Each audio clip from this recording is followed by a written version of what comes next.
여러분 안녕하세요. 오늘은 다섯째 나팔 심판 지난 시간에 이어서 두 번째 말씀을 나눠보도록 하겠습니다. 이제 계시록 9장 7절부터 11절 말씀이고요. 이제 계시록 9장 3절부터 6절에서 황충들이 마귀적 권세를 지닌 존재들이라 이것을 묘사한 사도 요한은 이제 9장 7절부터 10절까지에서는요. 자신의 환상에 등장한 황충들의 모양이 어떠한지를 자세히 이렇게 설명하는 그런 장면들이 나오죠. 마치 사도 요한이 황충들의 모습을 본 것은 악몽을 꾼 것처럼 아주 그런 불쾌한 그런 황충들의 모양이라는 것을 이렇게 묘사하고 있습니다.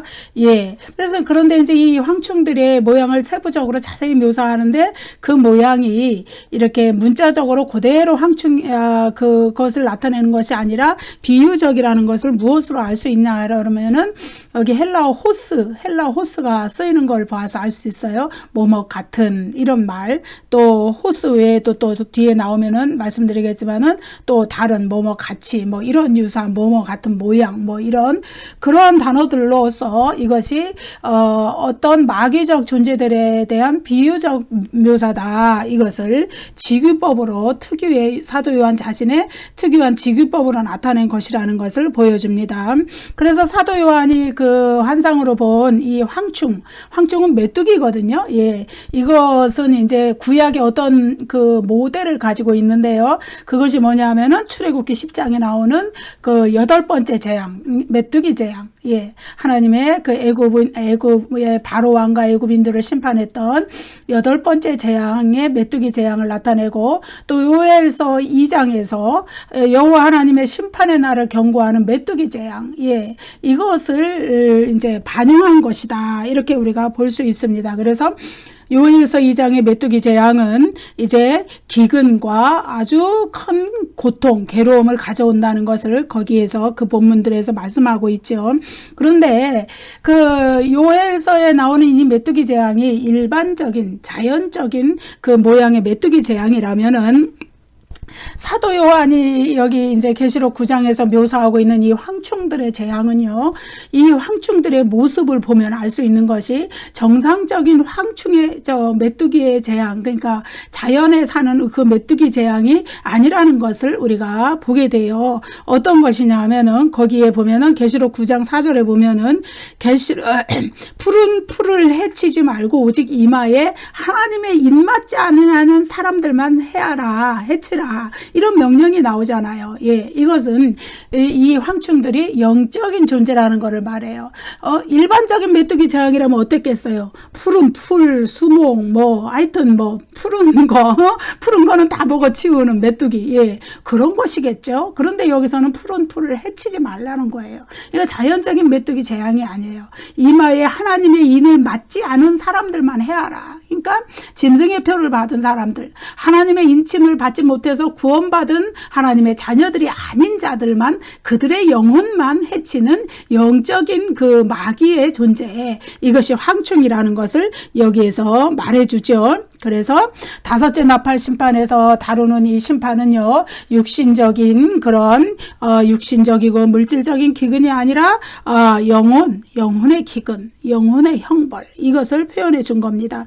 그래서 계시록 9장에 나오는 황충들은 일반적인 메뚜기들보다 한 100배쯤 큰 그런 초자연적인 모습을 가진 존재들로 나타내죠.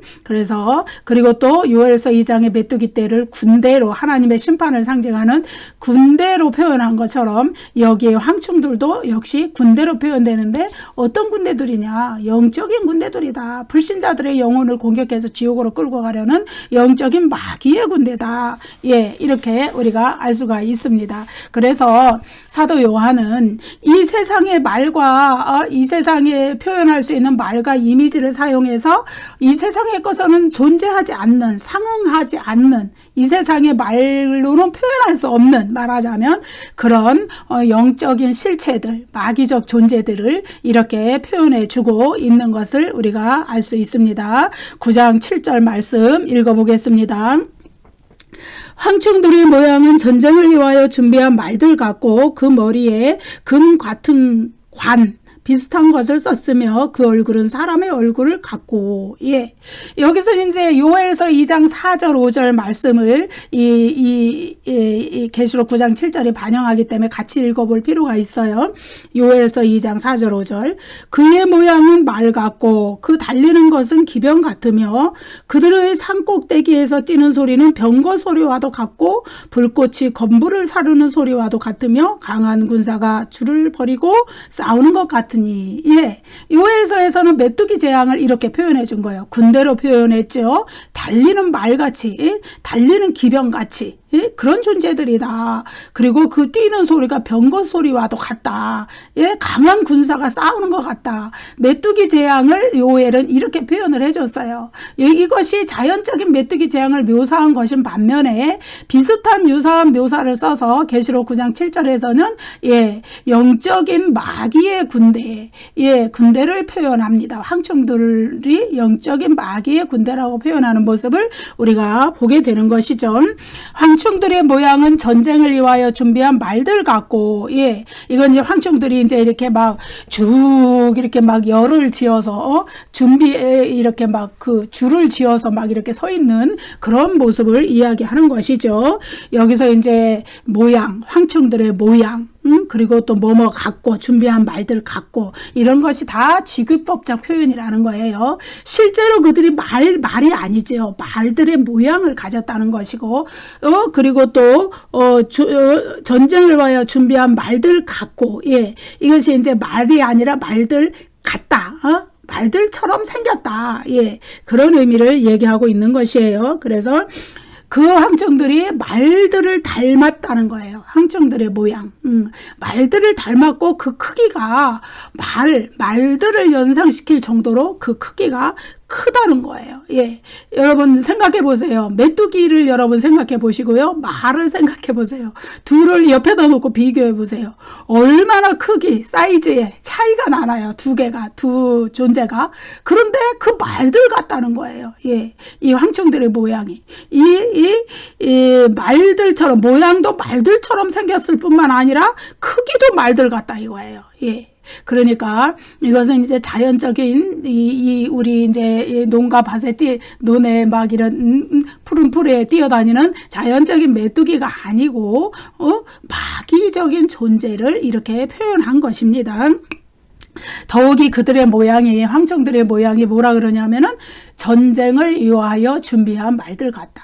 실제로 그들은 전쟁을 하러 무저갱에서 나왔어요. 예, 무저갱의 용기를 뚫고 타고 나왔단 말이에요. 왜? 무슨 전쟁? 영적인 전쟁. 예. 예? 하나님을 거역하고 하나님께 불순종하는 사람들의 영혼을 탁 낚아채서 지옥으로 끌고 가기 위한 영적 전쟁을 하기 위해서 나온 존재들이 이 황충들이라는 거예요. 요한계시록 9장의 황충들. 예. 그래서 이제 사도 요한은 황충들의 머리, 얼굴, 머리털, 호신경, 날개 소리, 꼬리와 쏘는 살 이렇게 막 쭉 앞으로 이제 묘사를 계속 해 나가는 것이죠. 이것은 이제 세부적인 모습이에요. 아까 말들 같다. 이것은 막 쭉 줄지어 서 있는 그 모양, 전체적인 모양을 얘기했다면은 이제 이 이후로 묘사되는 것은 뭐냐 하면은 세부적인 그 자세한 황충 한 마리의 모습이게 되겠죠. 예. 그 머리에 금 같은 관 비슷한 것을 썼으며 황충의 머리에 대한 묘사를 하는 거죠. 근데 여러분 여기 이 표현을 보세요. 관 비슷한 것 이렇게 쓰여 있습니다. 비슷하다 이거예요. 실제적으로 면류관을 여기 딱 쓴 게 아니라 면류관처럼 생긴 꼭 면류관 같네. 그 비슷한 것을 썼다 이거예요. 예, 황충들의 모양이. 예, 여러분 그리고 또 금 같은 여기 뭐라 그랬냐면은 금이 아니고 금 같은 것으로 됐다 이거예요. 예. 그러니까 이것은 정확하게 표현한 것이 아니에요. 대략적인 어떤 비유를 들어서 이것처럼 생겼네 이렇게 묘사해 주는 거예요. 그래서 금 같은 것으로 된 면류관처럼 보이는 것을 황충들이 머리에 썼다 이거예요. 예. 근데 여러분 진정한 금면류관은 십자가의 십자가의 죽음을 감당하시고 인간을 위한 속죄제물로 자신을 드리시고 그래서 인간을 위한 구원 사역을 완성하시고 부활하시고 승천하셔서 하나님 보좌 우편에 앉으신 왕, 그 왕으로서의 그리스도, 예, 그분이 쓰신 것이 면류관이고 또 요한계시록 4장에서는 또 24장로가 머리에 금면류관을 쓰고 앉아있다 이렇게 표현을 했죠. 이런 천상의 존재가 쓰는 것이죠. 여러분 성도들에게도 이 금면류관이 이기고 승리하는, 환난을 이기고 승리하고 끝까지 믿음을 지키는 자들에게 이 금면류관이 예비되어 있는 거예요. 예. 그럼 이 황충이 쓴 것은 그럼 가짜다는 얘기예요. 그들의 면류관은 거짓말이고 가짜 면류관이다. 그래서 진정한 승리자이신 그리스도를 모방해서 흉내를 낸 거다. 예. 그래서 마귀적인 권세를 지닌 그들의 것은 예수님이 쓴 것 같은 금면류관, 금 같은 면류관 같은 것, 면류관처럼 생긴 비슷한 것, 그것을 썼다 이거죠. 예. 그래서 마귀들의 승리는 이거 진정한 승리자이신 그리스도께서 쓰신 그 금면류관을 흉내내서 모방해서 쓴 그 가짜 면류관, 금 같은 것으로 만든 면류관 같은 것, 예, 그것을 쓴 이 마귀들의 그 승리, 그들의 승리라는 것은 어떻게 해요? 그 불신자들의 영혼을 이끌어서 지옥으로 끌고 가면 그것이 자기들의 일에 성공한 것이고 승리라고 할 수 있죠. 그러나 그것은 가짜 승리다. 어떻게? 그런 일을 함으로 말미암아 그들은 결국은 영원한 멸망 가운데 불못으로 던져지는 지옥의 형벌을 받게 될 것이기 때문에 그렇습니다. 그래서 그들이 면류관을 쓴 것이 아니라 면류관 같은 것을 썼다. 이렇게 표현을 해준 거예요. 여기 또 그 얼굴은 사람의 얼굴 같고, 예, 여러분 초대 사이에 계셨던 계시록 1장의 인자 같은 이의 얼굴이 해가 힘있게 비치는 것 같이 영광스러운 모습으로 나타났던 인자의 환상을 사도 요한은 계시록 1장에서 기록을 했었어요. 예, 진정하게 해같이 빛나는 그런 얼굴, 예, 그리스도의 것이죠. 그런데 여기에 보면 황충들은 사람의 얼굴을 하고 있다는 것이 아니라, 예, 그 얼굴은 사람의 얼굴 같고 또 직위법이 쓰였어요. 사람 얼굴처럼 생겼는데 사람 얼굴은 아니다 이거예요. 예. 그래서 이 황충의 얼굴은 이렇게 말하자면 사람의 얼굴 같은데 사람의 얼굴은 아닌, 그리고 곤충의 얼굴, 짐승의 얼굴을 같이 그 결합한 아주 뭐라 그래요? 기괴하다 그러나요? 아주 초자연적인 이상한, 아주 기분 나쁘게 초자연적이라는 거는 이 세상에 속한 우리가 인식할 수 있는 피조물 어떤 모양을 하고 있지 않다는 거예요. 예.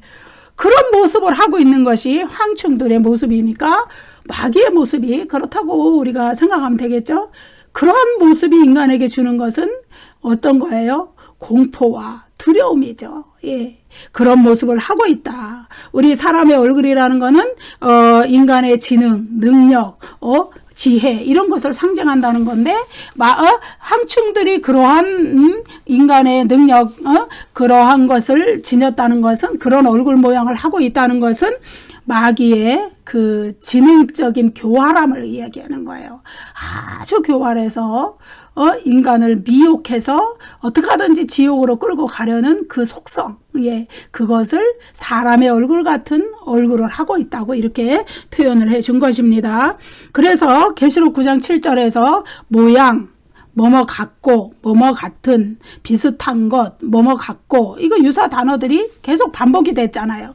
이러한 반복 유사 단어들은요, 9장 8절에서도 계속 이어지는데, 이러한 반복은 뭐냐 하면은 황충들의 모습을 아주 정확히 묘사한 것이 아니라 대략적인 모양이 그렇다는 것을 묘사한 것이고, 그리고 그것이 환상으로 보여진 어떤 존재에 대한 모습을 우리 인간이 이해할 수 있는 직위법적 표현으로 묘사한 것이다. 우리가 이렇게 이해하면 되겠습니다. 9장 8절 또 여자의 머리털 같은 머리털이 있고 그 이빨은 사자의 이빨 같으며, 예, 여자의 머리털 같은 머리털이 있다. 예, 여자의 머리털이 있다는 게 아니라 여자의 머리털 같은 머리털. 여자의 머리털처럼 생긴 머리털을 황충이 가지고 있다. 예. 이거는 이제 앞에 그 얼굴이 사람의 얼굴 같다. 이렇게 황충의 얼굴이 그렇다 그랬죠?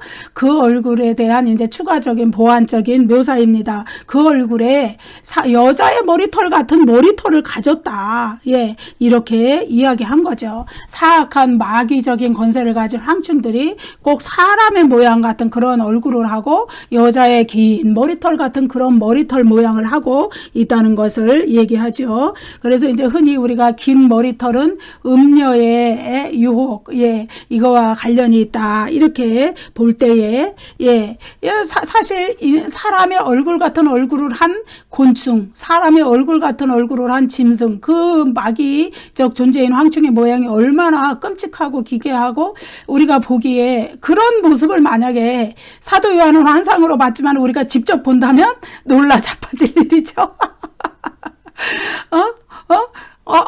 저런 건 정말로 처음 봤어.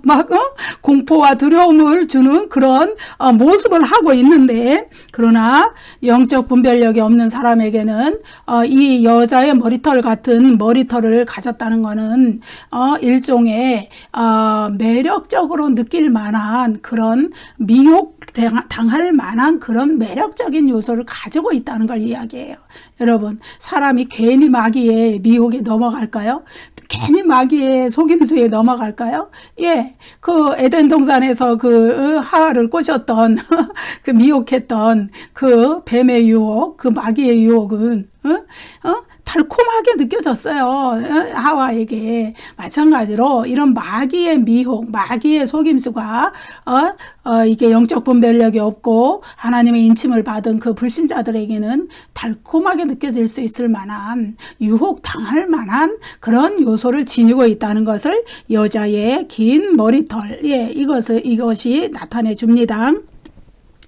그 이빨은 사자의 이빨 같으며, 이것은요, 이제 여러분, 예전에 이제 그 지중해 로마 그 사도 요한이 살던 그 소아시아 지역에 포도나무와 무화과나무 이런 게 많았죠. 그 사자의 이빨 같은 이빨. 그것도 사자의 이빨이라고 안 하고 사자의 이빨같이 생긴 이빨이다. 사자의 이빨처럼 생겼다는 것이죠. 그 이빨을 가지고 포도나무, 무화과나무를 막 다 물어뜯어서 벗겨버린다고 생각해봐요. 그 난폭함, 맹렬함, 그 아주 그 끈질긴 거, 그것은 어떻게 할 수가 없는 것이죠. 맹렬한 식욕으로 먹잇감을 먹어치우는 사자의 이빨, 같은 이빨, 사자의 이빨처럼 생긴 이빨. 이거는 저항할 수 없고 치명적으로 파괴적인 요소들을 가졌다는 것을 이야기해 줍니다. 예.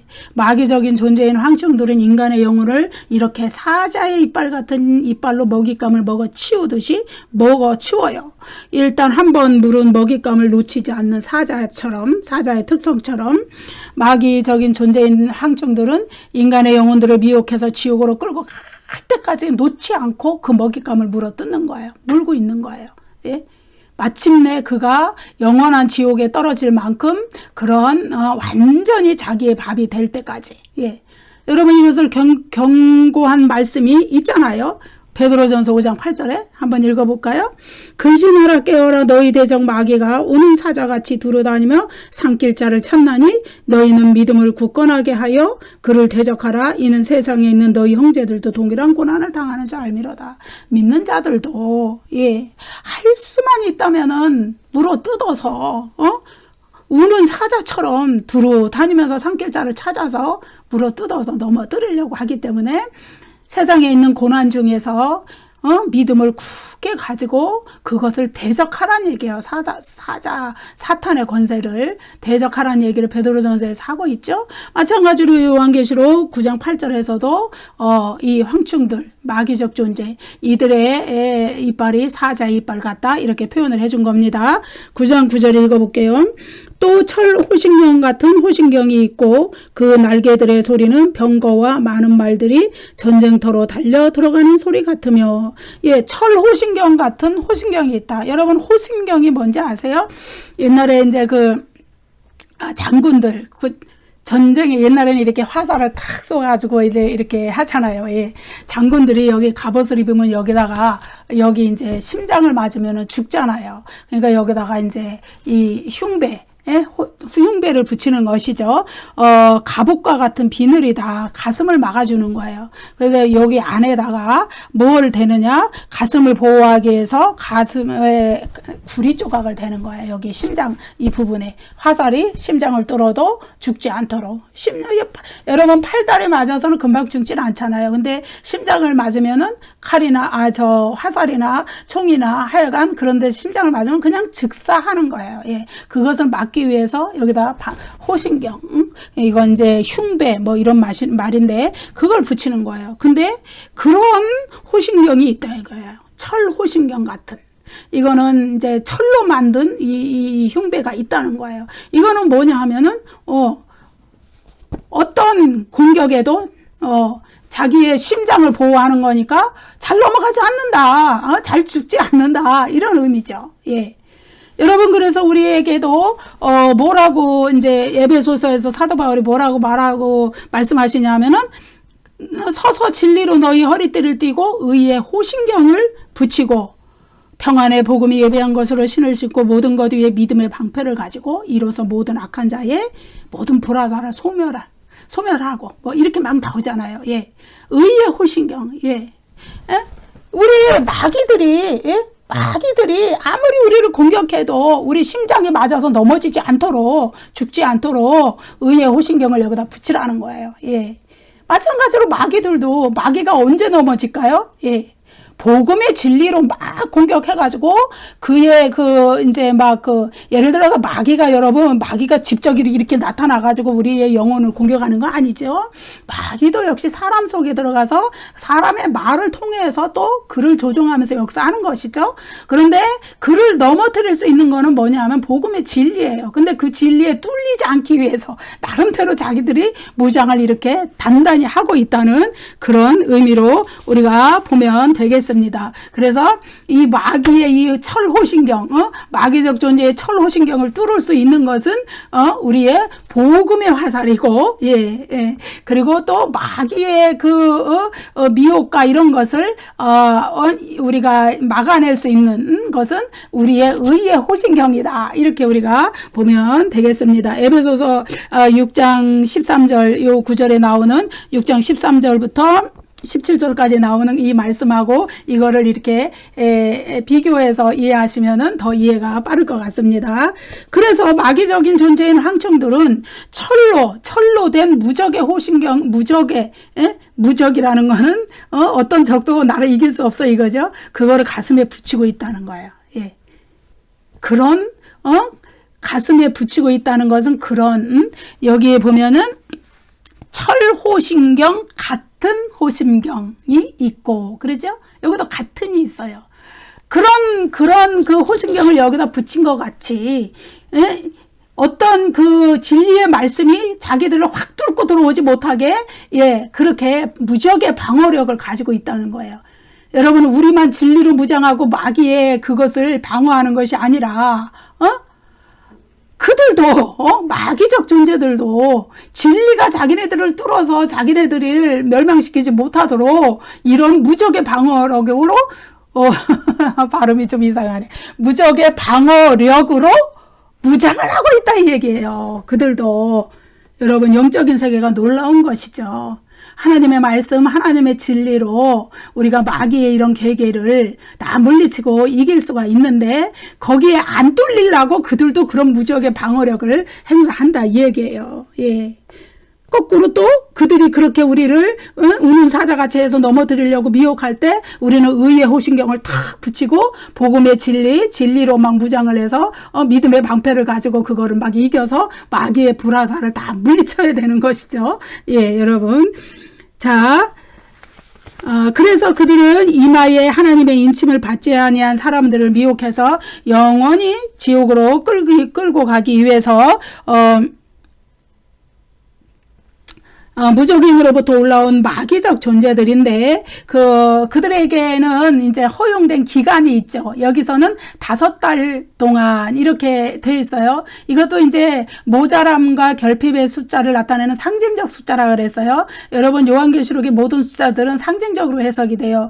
숫자적으로 5달 3, 5, 15, 150일 이게 아니고 5달이라는 제한적인 기간을 두셨다는 상징적인 숫자를 나타내는 것입니다. 그 기간 동안 어떻게 하든지 불신자들을 미혹해서 완전히 자기의 그 소속으로 만들어서 여러분 그 소속 싸움이에요. 소속.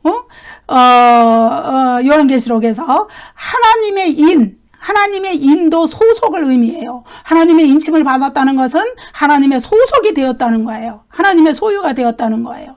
거꾸로 짐승의 표를 받았다는 것은 짐승의 소유, 짐승의 소속이 되었다는 거예요. 근데 완전한 자기 편을 만들어서 이 5달 기간 동안 완전한 자기 편을 만들어서 지옥으로 불못으로 완전히 끌고 갈 수 있는 상태로 만들기 위해서 아주 막강한 그런 공격과 괴롭힘 그런 것을 하고 있을 때 우리가 철저한 복음의 무장을 가지고 그것을 뚫어내야지. 그렇지 않고서는 그 무적의 방어력, 그들의 그 황충들의 무적의 방어력을 뚫어낼 수가 없다는 것을 여기서 이렇게 강조해주고 있는 것이죠.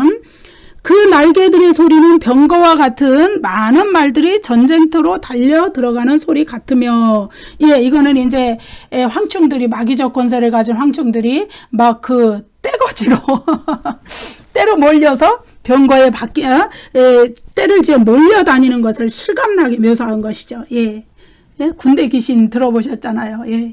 그 마귀들의 때가 어마어마하게 몰려다닌다는 거예요. 그래서 비유하자면 황충들이 많이 엄청나게 때를 져 몰려다니니까 그들의 날개 소리가 굉장하겠죠? 마치 군대처럼 막 몰려가는데 그 날개 소리가 마치 병거 바퀴가 옛날에는 이제 마차를 탔잖아요. 전쟁하기 위해서 그 마차가 굴러가는 병거 그 바퀴가 막 바삐 움직이는 소리처럼 병거와 많은 말들이 전쟁터로 막 달려 들어가는 소리같이 때를 지어 다니는 황충들의 날개 소리가 그렇게 요란하다. 아주 굉음이다. 굉음. 마귀들이 막 떼거지를 지어서 그렇게 몰려다닐 때 얼마나 그 요란한 소리가 나느냐. 이제 그 굉음이라는 표현을 여기서 이렇게 하는 거예요. 말들이 전쟁터로 달려 들어가면서 말고 소리가 막 요란한 것처럼 그때의 병거가 막 다그닥 말소리와 그 병거 밖에 굴러가는 소리가 대단하겠죠. 먼지 구름을 막 일으키면서 그때 나는 그 소리처럼 이 황충들이 때를 지어 불신자의 영혼에 달려드는 소리가 그처럼 요란하다 이거예요. 여러분, 우리가 이제 영적인 눈이 열려 있지 않고 물리적인 눈으로 육신적으로 눈으로 이런 것들을 우리 이러한 영적인 세계를 볼 수 없지만은 때로 이제 영적인 그 눈이 열린 분들이 있다면 이런 것들을 느낄 수가 있는 것이죠. 자, 이러한 것들이 비유적인 표현이라는 것은 같으며 그 날개들의 소리는 병거와 많은 말들이 전쟁터로 달려 들어가는 소리 같으며 이런 표현에서 알 수가 있죠. 이것이 직유법이고 비유법적인 표현이라는 것은 그것은 마귀에 속한 마귀의 엄청난 그 영적 군대들의 그 엄청난 공격, 그것을 이야기해 주는 것이에요. 그 다음에 달려 들어간다. 이거는 이제 병거와 많은 말들이 요란한 소리를 내며 전쟁터로 뛰어 들어가듯이 마귀적 존재인 황충들의 숫자가 군대를 이룰 만큼 그 많은 그 때로 모여들어서 인간의 영혼에 달려들 때, 불신자의 영혼에 달려들 때, 그 불신자의 영혼을 지옥으로 끌고 가기 위해서 막강한 공격력을 가지고 달려들 때, 그 불신자의 영혼이 얼마나 괴로움과 고통을 당할 건지에 대해서 여기서 이렇게 말해주고 있는 것입니다. 무서운 그 마귀들, 영적 세력의, 영적인 마귀의 군대, 그거의 그 무서운 그 공격력, 그리고 또 그들은 또 상대라 그러면 이제 복음의 진리로 자기들을 공격하는 그 성도들 또 그 전도하기 위해서 또 예컨대 불신자를 공격할 때 또 어떤 현상이 나타나겠어요? 아무튼 그러한 이러한 모든 것들에 뚫리지 않으려고 무적의 방어령 같은 철 호신경까지 가지고 이렇게 하고 있다는 것을 우리가 알 수 있습니다.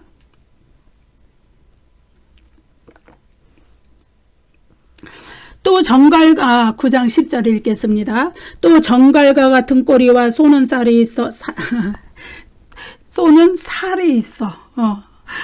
그 꼬리에는 5달 동안 사람들을 해하는 권세가 있더라. 이제 무적행으로부터 올라온 황충들의 모양에 대한 마지막 묘사인데요. 여기에서 다시 또 황충들을 정갈에 비유했어요. 9장 3절 5절에서도 황충들의 권세를 정갈의 권세에 비유했는데 여기서도 이제 다시 황충들을 정갈에 비유해서 말하죠. 정갈과 같은 꼬리와 정갈과 같은 꼬리를 가지고 있다 이거예요. 황충들이. 정갈과 같은이 또 나오죠. 쏘는 살이 있어. 마귀적인 특성을 가진 황충들이 그 권세를 가지고 마귀의 권세가 먹이를 잡아먹는 그 힘, 정갈의 힘에 비유를 하는 것이죠.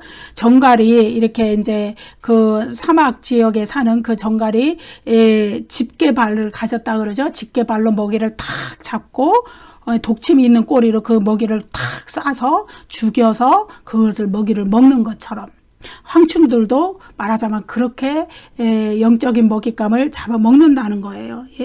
꼬리에 황충들의 꼬리에 불신자들을 괴롭게 하는 독침을 가지고 있다 이거예요.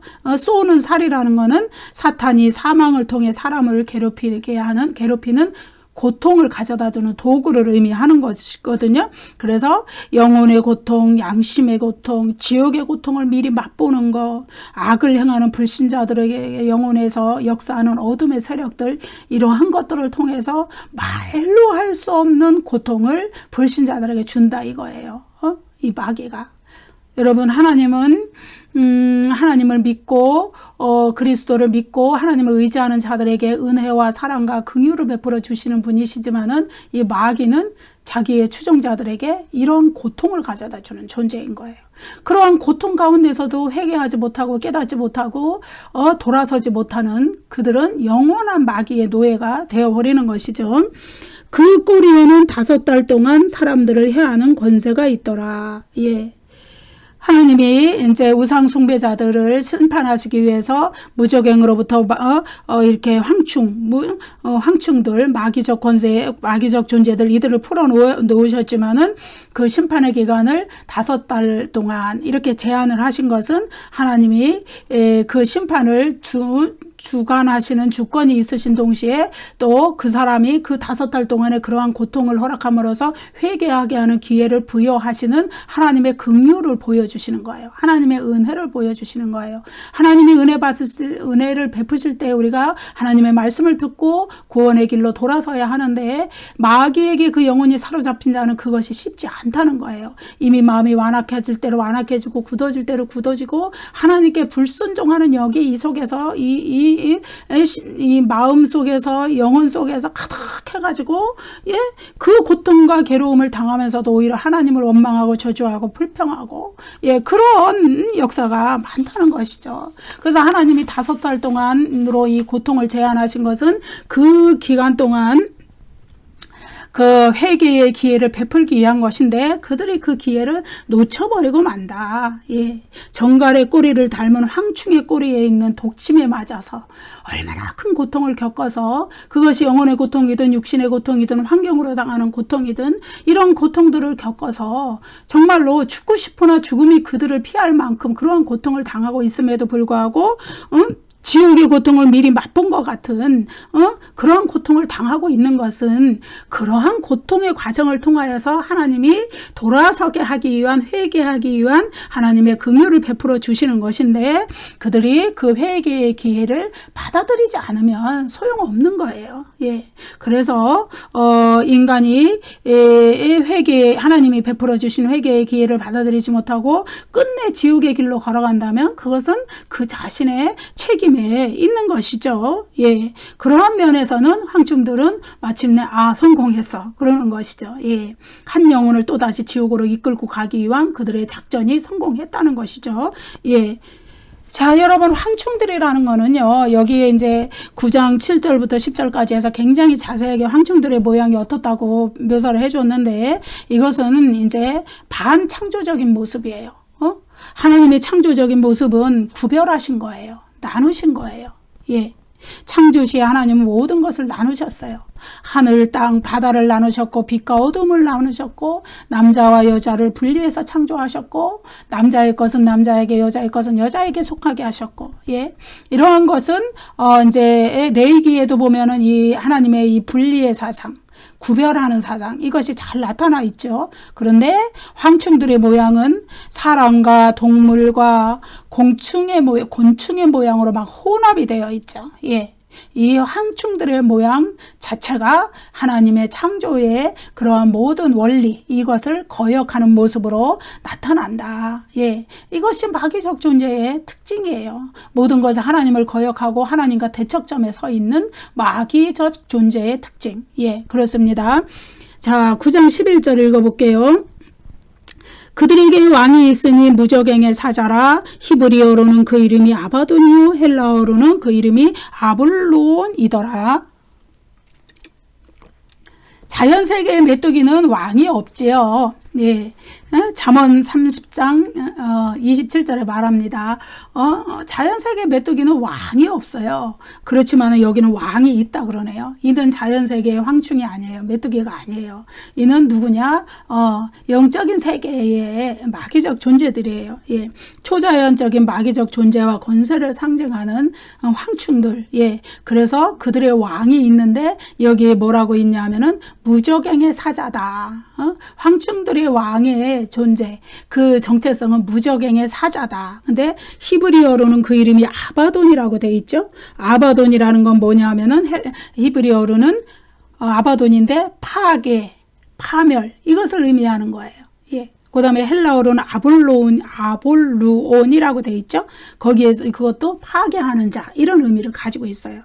여러분 요한계시록에서 진정한 왕은 예수 그리스도시죠. 예, 만왕의 왕이시고 만국의 왕이신 예수 그리스도, 승리하신 예수 그리스도, 영광 받으신 예수 그리스도, 재림하실 때에 왕으로서 심판의 권세를 가지고 오시는 심판주 예수 그리스도시죠. 그런데 요한계시록에서 사탄 이게 이제 이 사탄도 왕이죠. 어둠의 세력의 왕. 그래서 그 요한 복음에서는 이 세상 임금이라고 표현을 해줬죠. 사탄 또 짐승 이건 적그리스도의 세력인데 그 이제 절대적인 정치 권력, 이것 군사 권력 이런 것을 가지고 탄압하고 믿는 자들을 탄압하는 그런 적그리스도의 세력, 짐승이라고 표현이 되죠.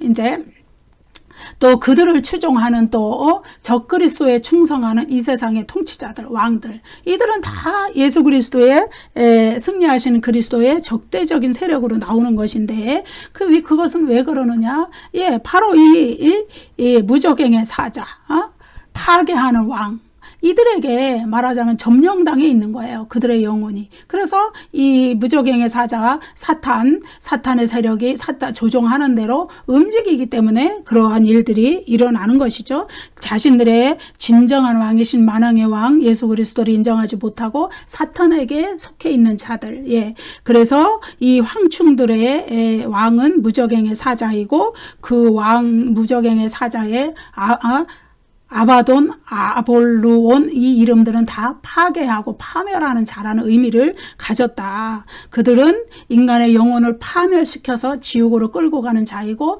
뿐만 아니라 자기 자신들도 파멸의 길로 불못으로 향해서 지금도 걸어가고 있는 중이고 역사적 종말에 이제 마지막 영적 전쟁인 아마겟돈 전쟁이 끝나면 그들은 불못에 다 던져지는 거예요. 짐승과 사탄 용, 짐승, 거짓 선지자 그렇게 얘기하죠. 사탄 또 적그리스도 거짓 선지자 이들이 다 그렇게 파멸의 길을 가고 또 그들에게 짐승의 표를 받은 자 그들의 추종자들도 그 불못의 멸망의 길로 가는 자이기 때문에 결국 그들이 걸어가는 길은 파멸의 길이다.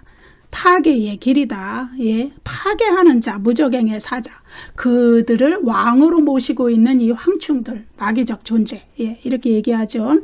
그래서 파멸, 파괴하는 자, 이런 것은 이제 다섯째 나팔 심판에 이어서 여섯째 나팔 심판이 나오는데, 거기에서도 또 이 주제가 연속돼서 나오죠. 예, 황충들이 왕을 가지고 있다는 것은 그들이 지도자 아래서 조직화되었다는 것을 나타내줘요. 그래서 영적인 세력들도 강한 조직력을 가지고 있기 때문에 더욱더 강력한 파괴력을 가지고 있고, 더욱더 강력한 그 권세를 가지고 있어서 인간의 영혼을 아주 그 지옥으로 끌고 가는데 아주 조직적으로, 체계적으로 그들이 일을 한다. 예, 그래서 우리 하나님은 자신에게 속한 하나님의 자녀들을 사랑으로, 은혜로 이렇게 대하시는데, 그것과 완전히 대조적으로 이들은 자신에게 속했잖아요. 짐승의 표를 받은 자들, 불신자들, 이들을 오히려 괴롭히고 고통을 주면서 그러면서도 그들이 회개하고 돌아서지 못하게 그들의 마음을 꽉 막고 있으면서, 붙잡고 있으면서 어떻게 하느냐? 예, 지옥의 길로 마침내 끌고 가는 그러한 무지막지한 해를 가하는 영적인 존재들이다.